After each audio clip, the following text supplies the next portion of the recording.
আজকে মোস্তফাপুর আনোয়ারুল উলুম আলিম মাদ্রাসার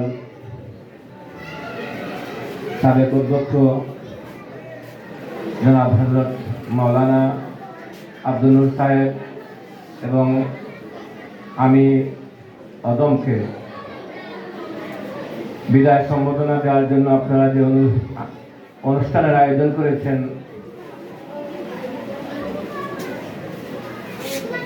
এই অনুষ্ঠানে আজকে উপস্থিত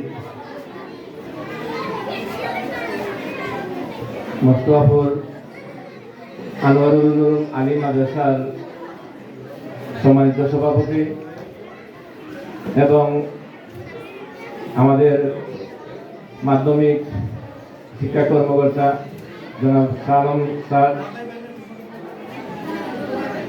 এবং মোস্তফাপুর আনোয়ারুল উলুম আলিম মাদ্রাসার বর্তমান দায়িত্বশীল ভারপ্রাপ্ত অধ্যক্ষ জনাব হযরত মাওলানা আব্দুল শহীদ সাহেব সহ আমার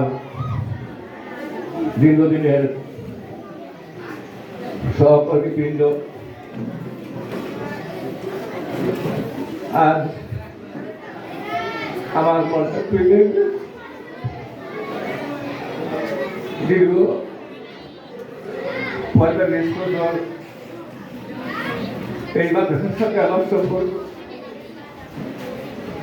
আজ আমি এই মাদ্রাসা থেকে চিরদিনের জন্য চলে যাচ্ছি। আমার হৃদয় ভেঙে খাদ্য হয়ে যাচ্ছে।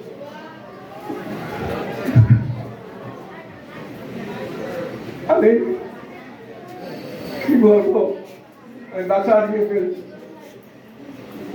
তবুও আমি বলতে চাই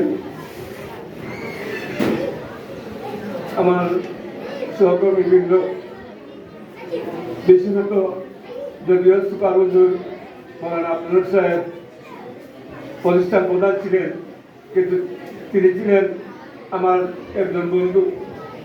আমি এই প্রতিষ্ঠানে চাকরিতে যোগদান করেছিলাম 1986 সালের 1 ফেব্রুয়ারি।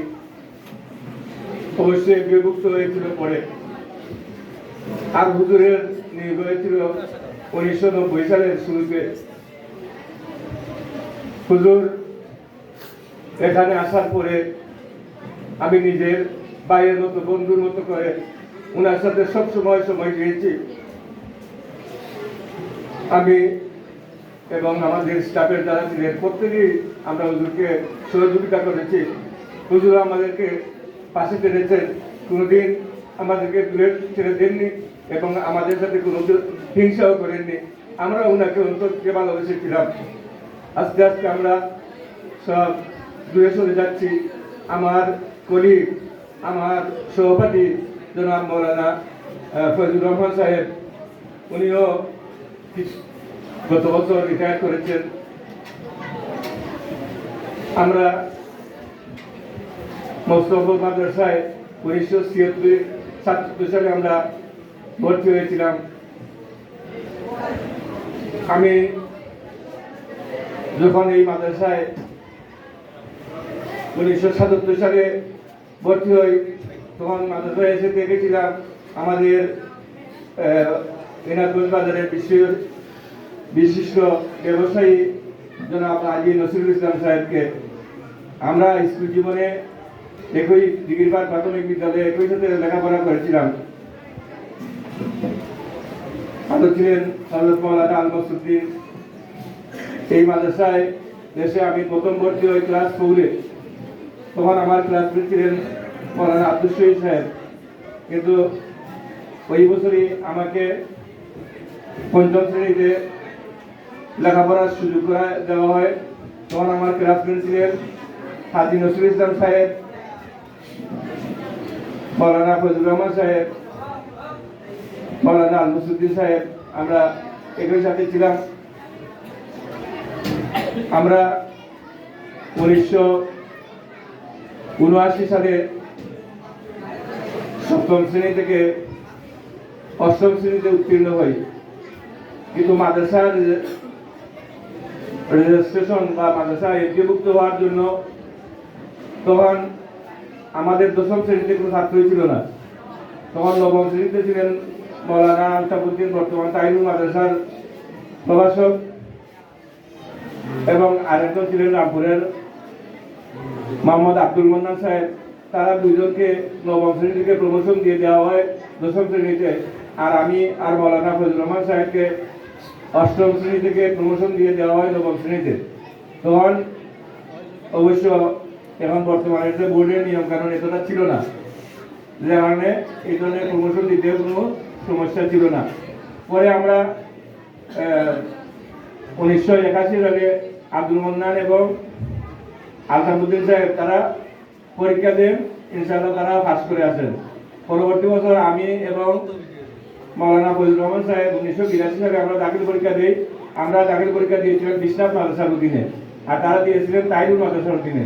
তখন নামে পরীক্ষা দেওয়া যাইতো না, তো আমরা ইনশাআল্লাহ পাস করেছিলাম। পরে 1983 সালে আমার আব্বা মারা যান। তখন আমি একমাত্র ছেলে, আমার দুইটা বোন এবং মা, তাদেরকে ফেলে বাইরে কোনো পরিচয় দেওয়া আমার পক্ষে সম্ভব ছিল না। কাছাকাছি ছিল তাইরুল মাদ্রাসা, তখন তাইরুল মাদ্রাসা থেকে আমি আলিম পরীক্ষা দিই। পরবর্তীতে আমি ফজলুল ভাই বিশ্বনাথ থেকে আলিম পরীক্ষা দেন। পরে আবার আমি এবং ফজলুল আমরা দুইজন সিলেট আলিয়ায় ফাজিলে ভর্তি হই। 1984 সালে আলিম পাস করে সিলেট আলিয়ায় ভর্তি হওয়ার পরে দুইজনেই আমরা সিলেট থেকে ফাজিল পাস করি। আমি সিলেট থেকে ফাজিল পাস করে যখন বাড়িতে আসলাম, তখন আমাদের সাবেক সুপার, প্রতিষ্ঠাতা সুপার মৌলানা শামসুদ্দিন রহমতুল্লাহ আলাইহি আমাকে দেখেন বাজারে। আমাকে দেখার পর বললেন যে তুমি কি করো? আমি বললাম হুজুর আমি তো শেষ পরীক্ষা দিয়ে বাড়িতে এসেছি। বলে তুমি মাদ্রাসায় আসবা। ওই মাদ্রাসায় আমি আসলাম। আমার তখন জানুয়ারি মাসের প্রায় শেষ দিক। তখন আমারে বললেন যে ঠিক আছে তুমি এই ফেব্রুয়ারি মাসের 1 তারিখ থেকে মাদ্রাসায় পড়াইতে আসো।